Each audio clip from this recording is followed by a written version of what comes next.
그리스도께서 우리를 위하여 저주를 받은 바 되사 율법의 저주에서 우리를 속량하셨으니 기록된 바 나무에 달린 자마다 저주 아래에 있는 자라 하였음이라. 아멘.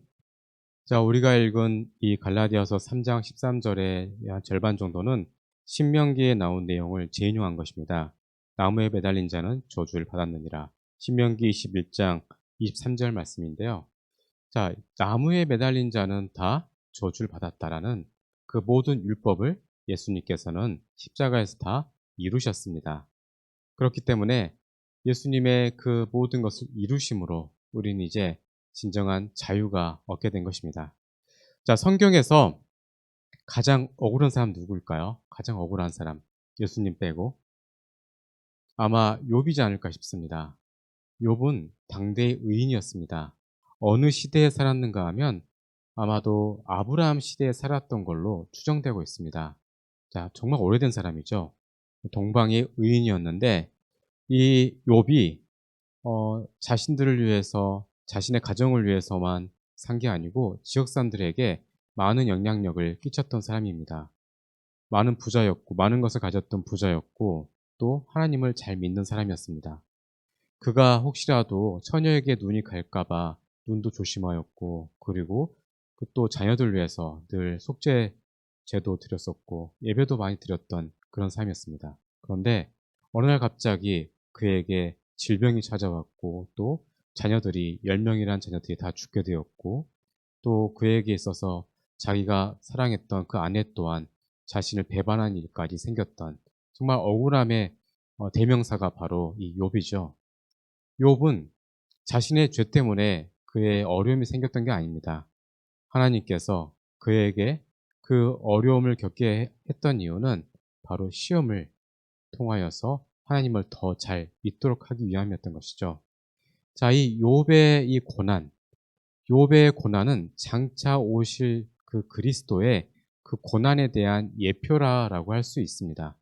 예수님은 자신의 죄 때문에 그 모든 것을 당하신 게 아닙니다. 우리의 죄를 위하여서 그가 그 모진 삶을 살았고 또 십자가에 매달려 죽으셨습니다. 우리는 그 예수님을 통하여서 이제 참된 자유가 우리에게 주어진 것이죠. 자, 오늘은 본디오 빌라도에게 고난을 받으사 십자가에 못 박혀 죽으셨나니 이 부분에 대해서 함께 나누고자 합니다. 자, 우리가 이 사도신경을 하면서 좀 유익했던 것 같습니다. 예수님은 어떤 분이시고 예수님은 우리를 위하여서 어떤 사역을 하셨는지 그리고 예수님은 어떠한 분이신지 우리가 계속해서 알아보고 있는데 자, 예수님의 죽음은 어떠한 죽음이었을까라고 우리가 함께 나눴으면 좋겠습니다. 우리가 이 믿는 예수님이 죽으셨다니 우리가 단순하고 또 정확한 이 내용을 우리가 믿음으로써 온전한 구원을 받을 수가 있습니다. 자, 사람들은 이 예수님이 사람이었다라고 안 믿는 경우도 있었고 예수님이 하나님이었다는 것을 안 믿는 경우도 많이 있었습니다. 왜냐하면 그 당시의 세계 사람들은 헬레니즘과 헤브라이즘 사이에 둘 중에 있었기 때문이죠. 헬레니즘의 문화관을 갖고 있었던 그 관점을 가졌던 사람은 예수님은 진짜 하나님이라면 사람일 수가 없다. 어떻게 죄덩어리인 인간의 모습을 가지고 올 수 있느냐라고 사람들은 생각을 했기 때문에 예수님은 진짜 하나님이시긴 하지만 사람은 아니었다라고 그렇게 믿는 부류가 있었고 또 헤브라이즘의 그 관점을 가지고 있었던 사람들은 그가 어떻게 하나님이 될 수 있느냐라고 그들은 생각을 했었던 것이죠. 그래서 그는 사람이다. 그는 도저히 하나님으로 우리가 받아들일 수 없다라고 하는 그런 유대인들의 관점이 있었죠. 지금도 마찬가지입니다. 예수님이 하나님이라는 것을 이해하지 못하고 그것을 믿지 못하는 사람들이 많이 있습니다. 예수님이 진짜 하나님이시고 진짜 사람이십니다. 그래야만 우리에게 구원이 주어지는 것입니다. 자, 왜 그래야만 구원이 주어지는 것입니까? 예수님이 우리의 대속 제물이 되셔야 그분이 우리의 모든 것을 다 짊어지고 죽으실 수 있기 때문입니다. 지난주에도 말씀드렸다시피 이 신학은요, 계속 발전이 돼요. 신학은 발전이 되는데 신학이 무슨 상관이 있느냐? 저도 신학교 다닐 때 이렇게 성경 많이 보시는 이제 학우들이 '아 성경만 보면 되지 신학이 뭐가 필요해?'라고 생각하는 사람들이 있어요. 근데 지금도 이제 그분들은 이제 목회하시면서 이제 성경만 보세요. 그런데 이 신학이 받쳐지지 않으면 결국 네 이상한 곳으로 빠지게 되어 있습니다. 어 이 전 세계에 이제 기독교에 영향을 많이 미친 민족이 있습니다. 어딘가 하면 이 독일입니다. 독일 신학은 이 특별히 이 장로교의 이 신학을 굉장히 많이 망쳤어요. 그리고 이 감리교도 그렇고 감리교에서 이 성공회 감리교하고 성경회는 약간 비슷하거든요, 신학이. 감리교 그리고 또 뭐야 그 크리스마스 때 종 치는 거 있잖아요. 구세군. 네, 또 성결교 다 같은 라인이거든요. 이 사람들이 다 이상을 빠져 가지고 예수님의 죽음을 곡해를 해요. 네. 이런 이유가 신학이 잘못되었기 때문이죠. 성경만 보면 될 것 같지만 성경만 봐서는 안 됩니다. 신학을 알아야 우리의 신앙이 온전하게 바로 설 수 있습니다. 그렇다면 왜 독일 신학이 이렇게 위험할까? 왜 독일 신학이 모든 걸 다 망쳤을까? 3대 독일 신학계의 3대 위인이 있습니다. 처음에 칼바르트라는 분이 계시는데 이 칼바르트의 신학은 초절주의라고 하죠. 초절주의. 초월하고 절대적인 하나님. 나하고 상관이 없는 하나님입니다. 네. 초절주의. 그러니까 하나님은 우리와 초월하신 분이십니다. 절대적인 분이십니다. 좋은 말 같죠? 절대 좋은 말이 아닙니다.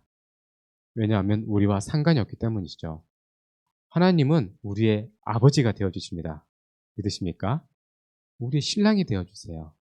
우리의 친구가 되어 주십니다. 우리와 상관이 있는 분이시죠. 아버지는 아들에 대해 관심이 많습니다. 그리고 또 왕이 되어 주신 우리 주님. 왕은 백성들이 뭘 먹고 사는지 늘 궁금하지 않겠어요? 그래서 이 조선시대 왕들은 이 일반인 복장을 가지고 저녁에 나가서 뭘 먹고 사는지 그렇게 순찰도 가고 그랬다고 하잖아요. 예, 진짜 왕은 백성에 대해 관심이 있습니다.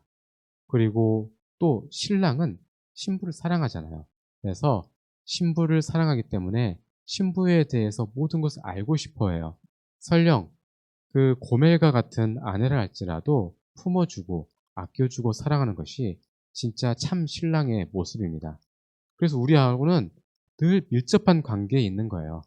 초월하신 하나님 하면 우리와 아무런 상관이 없는 겁니다. 칼바르트의 신학은 이 대한민국의 장로교에 엄청난 영향을 끼쳤어요. 그래서 이 우리 합동처럼 이 보수주의 신학교가 아닌 이 다른 신학교 가면 이 칼바르트를 많이 가르치거든요. 저도 학부 때 살짝 그게 뭔가를 좀 배웠는데 뭔가 굉장히 있어 보여요. 그런데 거기에 빠지면 결국 하나님은 없고 이상한 논리만 있는 거죠. 네. 이 바르트라는 이름 자체의 독일어가 뭔가 좀 아리송하다라는 뜻을 가지고 있다고 합니다. 네. 초절주의.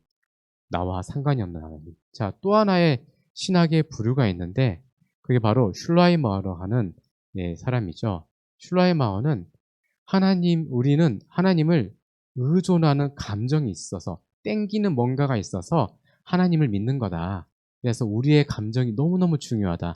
감정이 있으니까 하나님 믿는 거 아니냐라고 해서 요즘에 이제 교회마다 막 심리학 접근하는 교회 많이 있죠. 이게 다 슐라이마어 영향을 받은 거예요.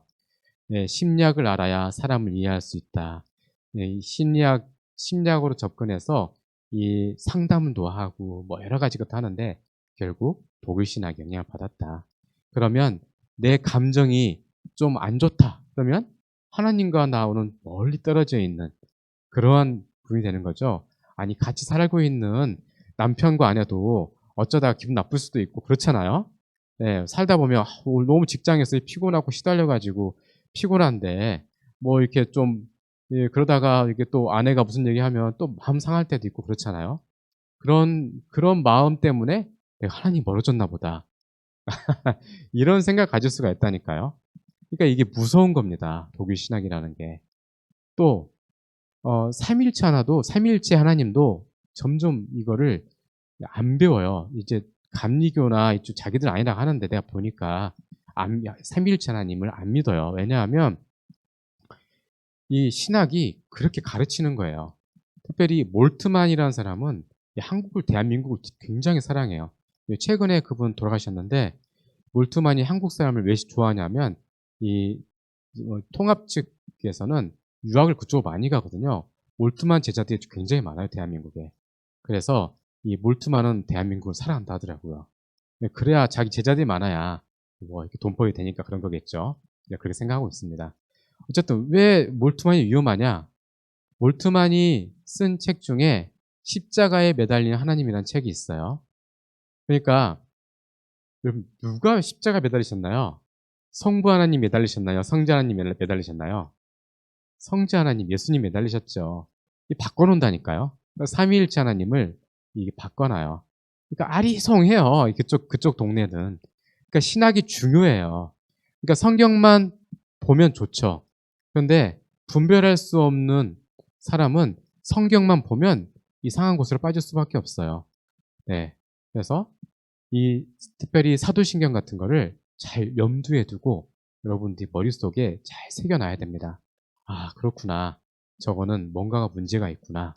그래야 세상 가운데 살면서 혹시라도 뭐 타지오로 가면 그쪽에서 교회를 섬길 수도 있잖아요. 그러면 교회를 선택할 때, 이쪽은 심리학으로 빠져 있는 교회네? 아, 이쪽은 좀 성부 하나님과 성자 하나님을 잘못 이해하고 있다. 또 이건 나와 상관없는 하나님이네? 이것들이 보여야 됩니다. 그래야 세상 가운데서 살면서 온전한 신앙을 지킬 수가 있는 것입니다. 자, 예수님이 죽으셨어요. 우리를 위하여 죽으셨습니다. 그것은 그 어떤 보배보다도 값진 것입니다. 자, 그래서 예수님이 그 죽으심, 그분의 고난이 무엇인지를 함께 나누었으면 좋겠습니다. 자, 인간이 겪을 수 있는 가장 큰 육체적인 고통을 겪었다. 사람들이 생각하죠. 예수님은 그의 공생에 3년 반 동안 힘드셨고, 그때만 고생하셨고, 그전에는 고생 안 하셨다.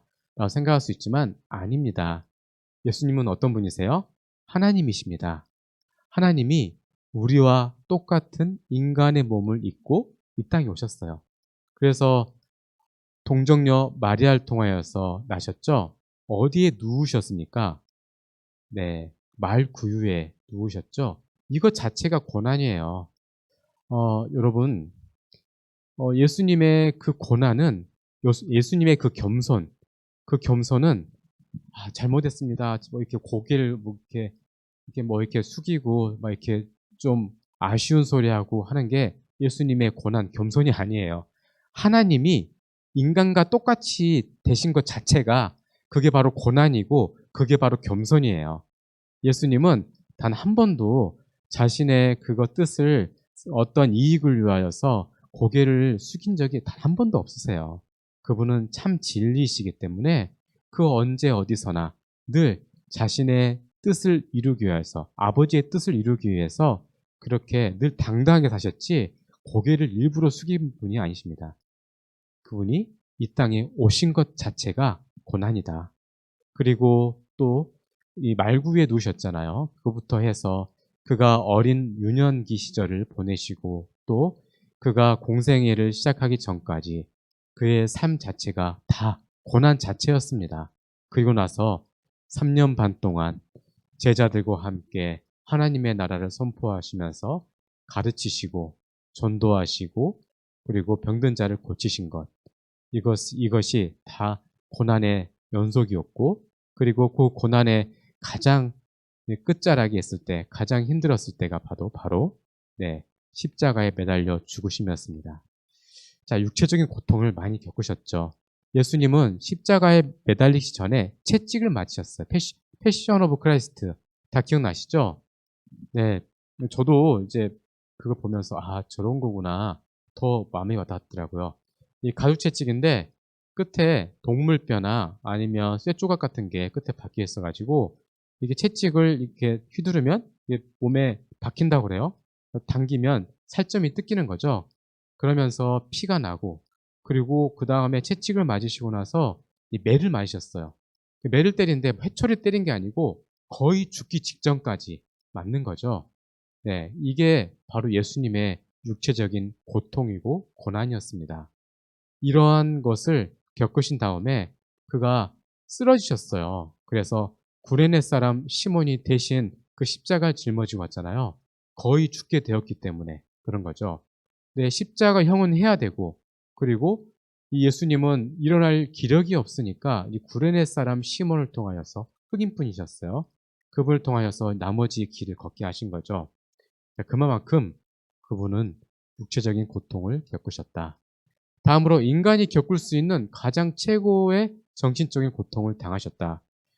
예수님은 우리 지난 저의 설교 본문을 보면 그렇잖아요. 가족 친척들도, 네, 가정 그 동네 사람들도 다 예수님을 부인하고 모른 척합니다. 형님이지만 형님을 부를 수 없는, 오빠지만 오빠라 부를 수 없는, 그리고 내가 알고 있는 그분이시지만 아유 참, 네, 그 예수님을 인정하지 못하는, 내 육신적으로는 맞지만 그렇지만 하나님으로서는 인정할 수 없다. 자, 그리고 가족들에게 고통을 당하는 것은 뭐 그럴 수 있다 치지만 그가 세워서 가르쳤던 제자들 12명이 전부 다 배반을 했죠. 네. 12명의 제자들이 다 배신을 한 그 모습들. 그것을 통하여서 엄청난 인간적인 정신의 고통을 겪으셨을 거다. 네. 그리고 또 영적인 고통을 당하셨습니다. 자, 예수님이 가장 힘든 고통은 어떤 고통이었을까요? 저는 아마 이 세 번째라고 생각이 됩니다. 겟세마네 동산에서 예수님 기도하셨어요. 이 잔을 옮기실 수 있으면 옮겨 주십시오. 라고 예수님이 기도를 했습니다. 왜 이런 기도를 하셨을까요? 곧 있으면 그 채찍질과 그 모진 매질이 아플 것이 확실하기 때문에 그것 때문에 그것을 아버지께 고했을까요? 아닙니다. 아버지와 아들은 늘 항상 계셨어요.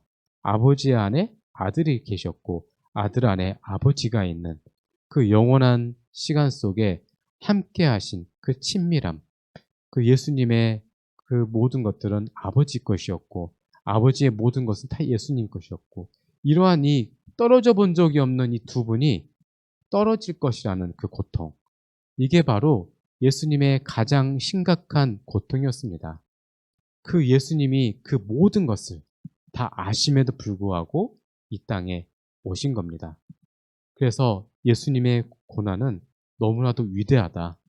예수님의 고난과 예수님의 그 사랑이 없었으면 우리는 죽을 수밖에 없는 그러한 인생이었는데, 예수님의 그 헌신과 사랑을 통하여서 우리가 그 모든 것을 누리게 된 것입니다. 자, 예수님이 고난을 받으신 이유 뭐겠습니까? 우리를 이해하시기 위해서입니다. 아담 이후로 우리는 누구에게나 죄가 있습니다. 아담 때문에 생긴 죄가 뭡니까? 원죄죠. 네, 이 원죄는 그 누구도 해결할 수 없는 것이었죠. 그런데 예수님께서 그 원죄로 인하여서 여러 가지 고통당하고 있는 우리 인간의 모습을 이해하시기 위하여서, 100% 이해할 수는 없죠. 왜냐하면 예수님은 성령으로 잉태하사 동정녀 마리아를 통하여서 나신 분이시기 때문에 죄가 없으세요.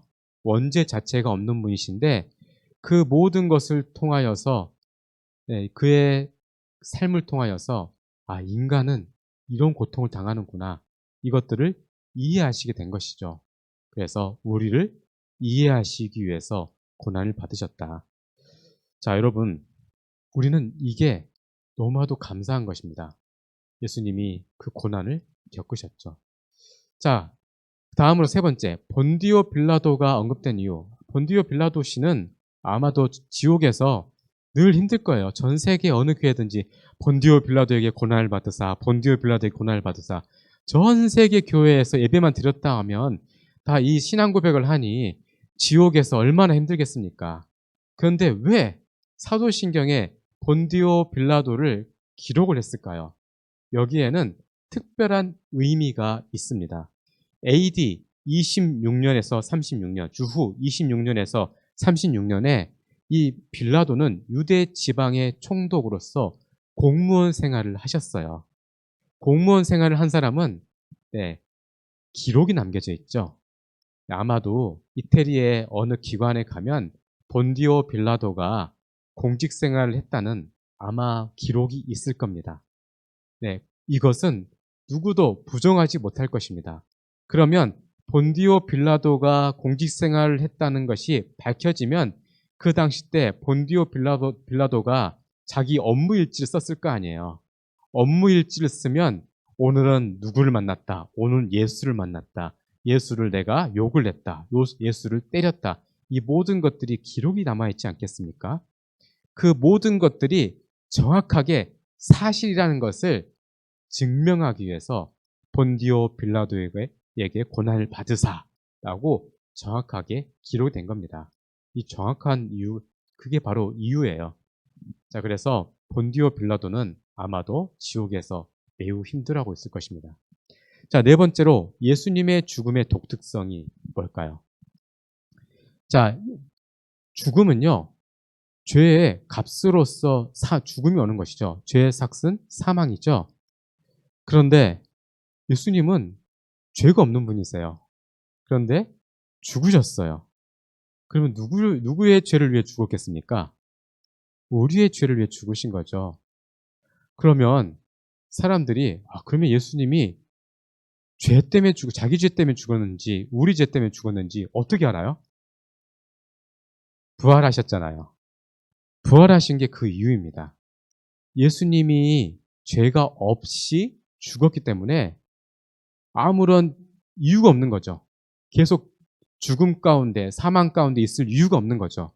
그래서 네, 법적으로 주님, 우리 성부 하나님께서는 부활시킨 것입니다.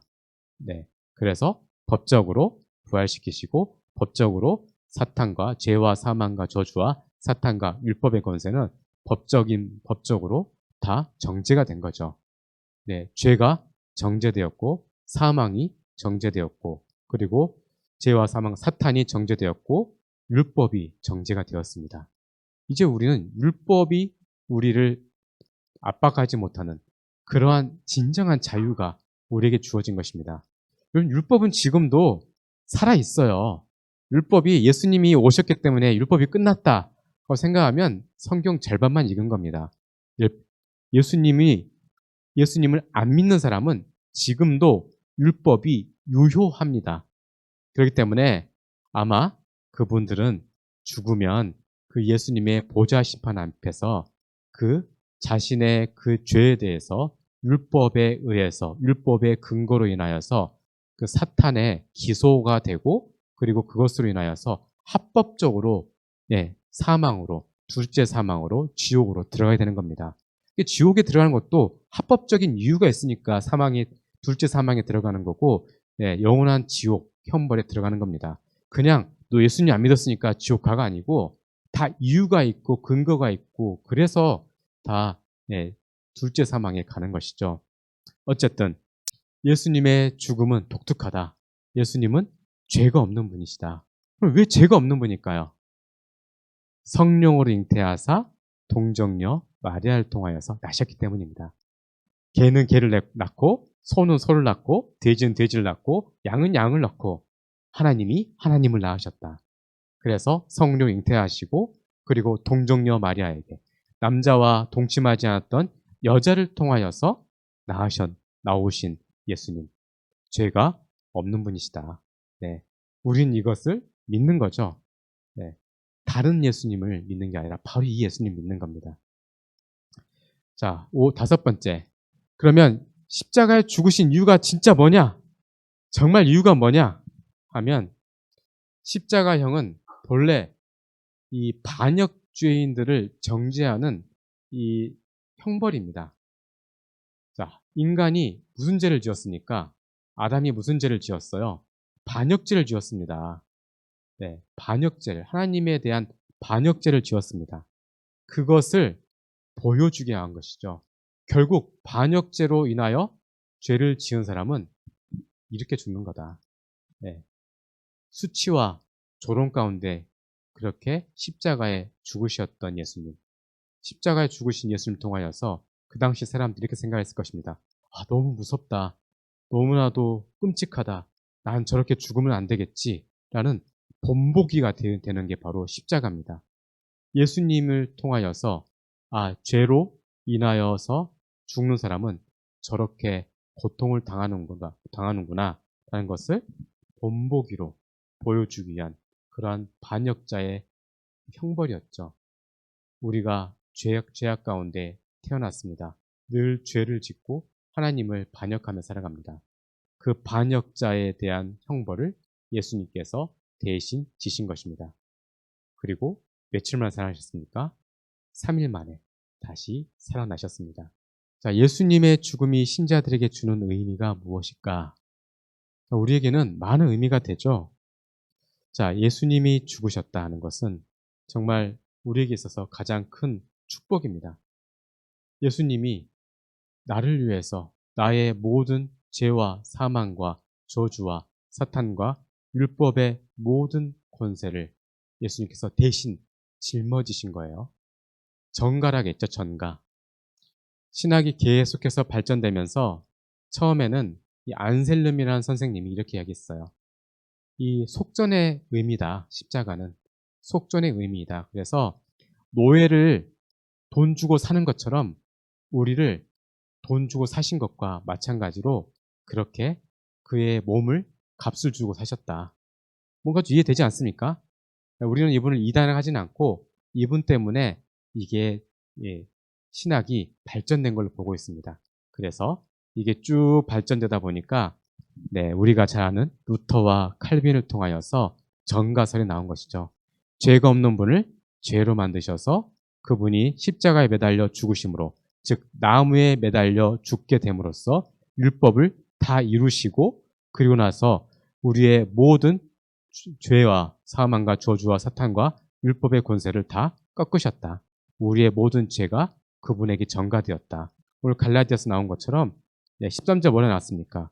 그리스도께서 우리를 위하여 저주를 받으신 바 되사 율법의 저주에서 우리를 속량하셨으니 기록된 바 나무에 달린 자마다 저주 아래에 있는 자라 하였음이라.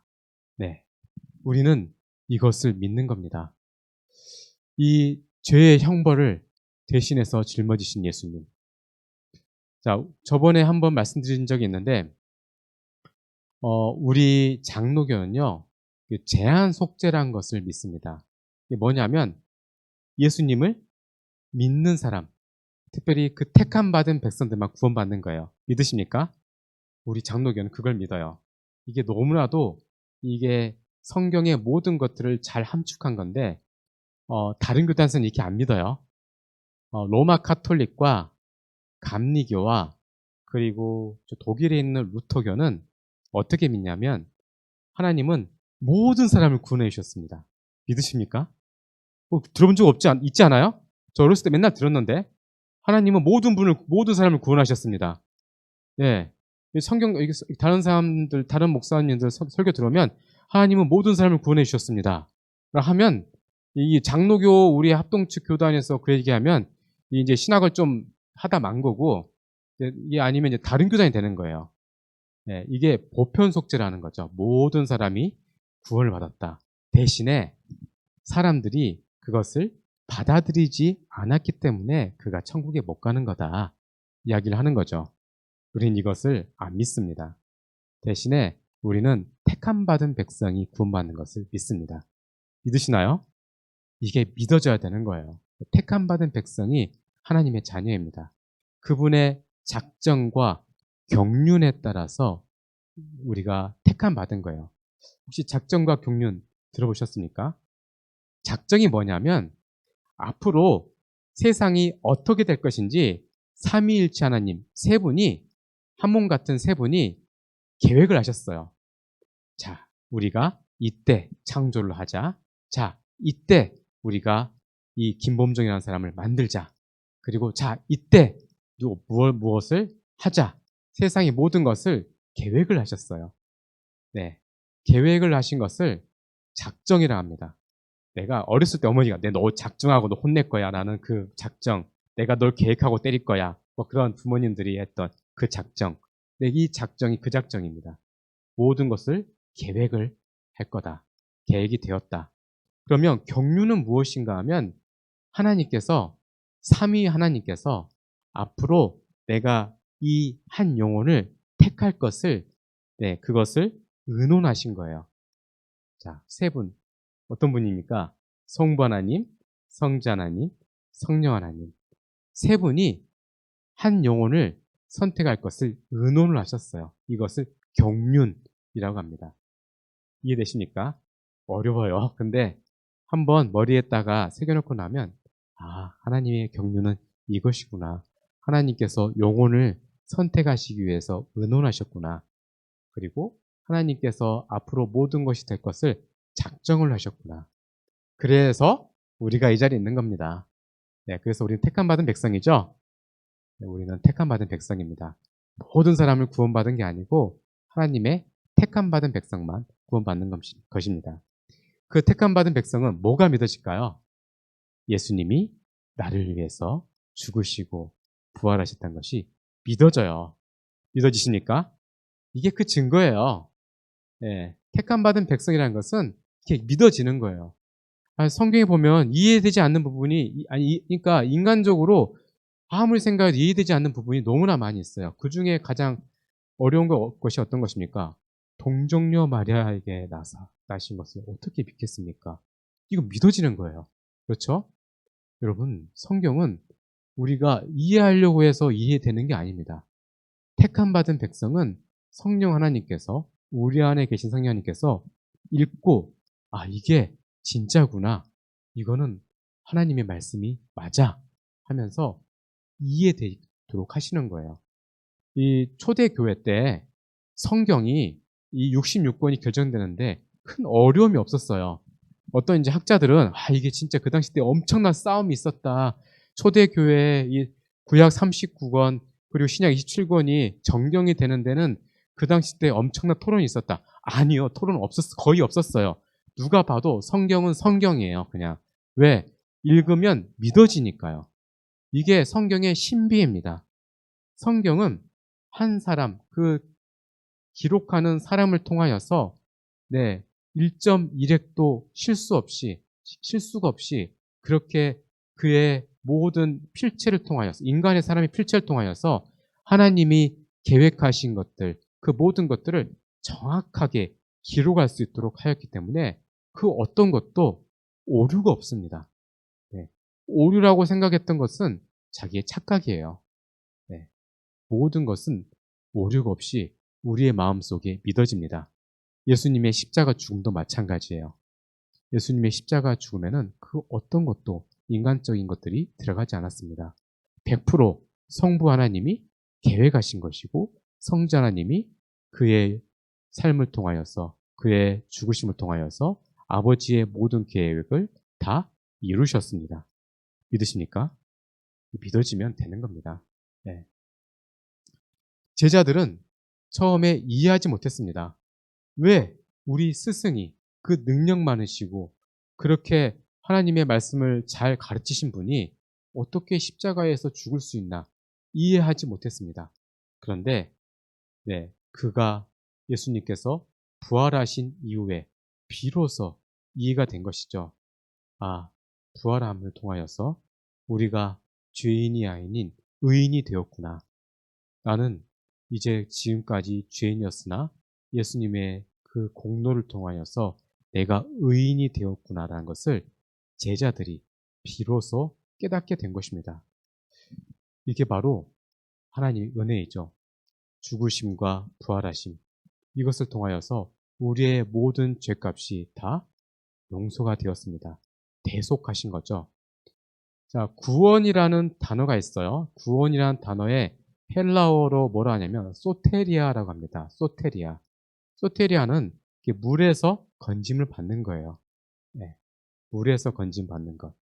마찬가지로 우리도 세상 가운데서 죽을 수밖에 없었던 인생이었습니다. 그런데 하나님께서 그의 경륜을 통하여서 우리를 택하셨어요.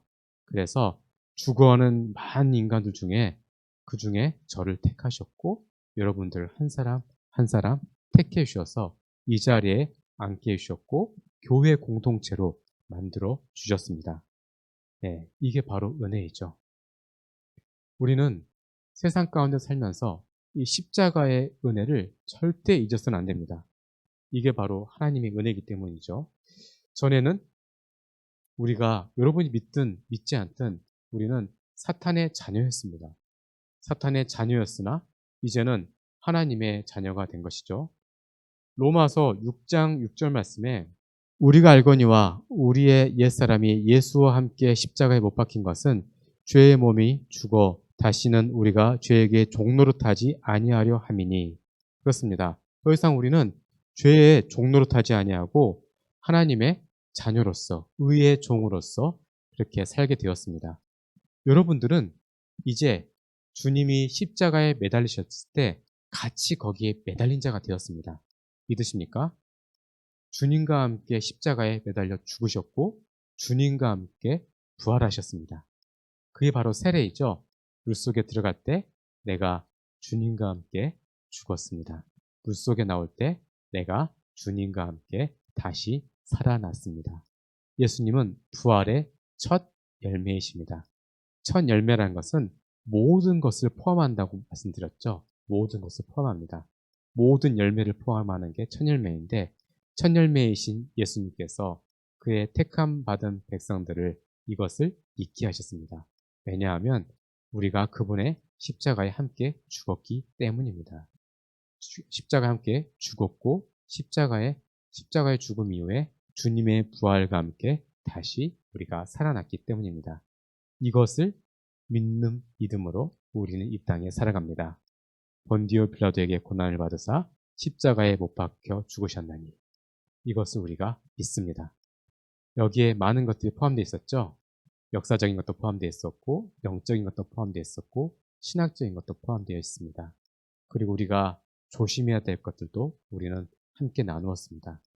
우리가 혹시라도 어떠한 공동체에서 말씀을 나누었는데 어떤 심리학으로 예수님을 접근한다든지 너무 초월적인 하나님으로서 우리가 범접할 수 없는 하나님으로 접근한다든지 아니면 성부 하나님과 성자 하나님을 바꿔치기 해서 이상하게 가르친다든지 그러면 그 자리에서 떠나야 됩니다. 네, 온전한 복음 그것만이 우리가 살 길입니다. 어렵고 힘들 때 우리를 살려주는 것은 복음밖에 없습니다. 복음이 여러분들의 영혼을 새롭게 해줄 것입니다. 이것을 믿는 믿음으로 우리는 살아갑니다. 이것을 믿을 때 우리의 영혼은 새롭게 살아납니다. 믿으십니까? 이러한 믿음으로써 세상을 승리하시길 주의 이름으로 축원드립니다. 기도하겠습니다. 하나님 감사합니다. 오늘 우리가 함께 예수님의 그 십자가의 죽음을 함께 나누었습니다.